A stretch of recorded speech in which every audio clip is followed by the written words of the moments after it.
Chief Minister N. Biren said the allegation that Kuki militants had used a medium machine gun MMG in one of the attacks carried out in Sugnu is not clear.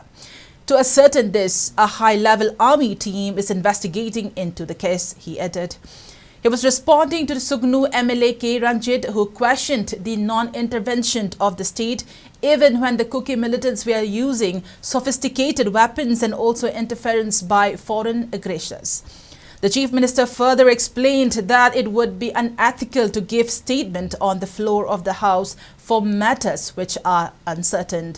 Nevertheless, he said splinters of bomb exploded and bullet projectiles fired by the Kuki militants have been sent to forensic science. Biren, however, did not entirely rule out the possibilities for use of sophisticated weapons by Kuki militants in Sugnu attacks.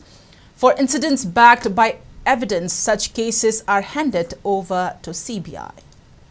Hujiksi tongan technology mayam amalai cyber crime ki karigi petta merpada heta phaba yaba adugi kanosi machineries leirabane hujik phawba thatara changjale kasi thatara ga nomani sa adu si phawda Kuki gi lalhoba haibatai moina post tawi mayam se ngasi phau thatara si suru phaba ngamdabse si sarkar si kari Madu Kudung Sabali Tabra Swai area the Kanokita Tambusa. Kulai Paba Yamiawi, me Paba Yamiawi, and I in a Pugi Bayawi, CBI in a Pugi Bayawi, Adugumba Makoi, Lieutenant Satari, Hoi, Mayam Headpam, but huge Torgan operation, Torga, Gana Tobokorpa, Adumaki Houdri, coming operation, boat hill in the plane, and the Susan Purgi party, Bakon with the party of Kulai no like, Yamadum with them.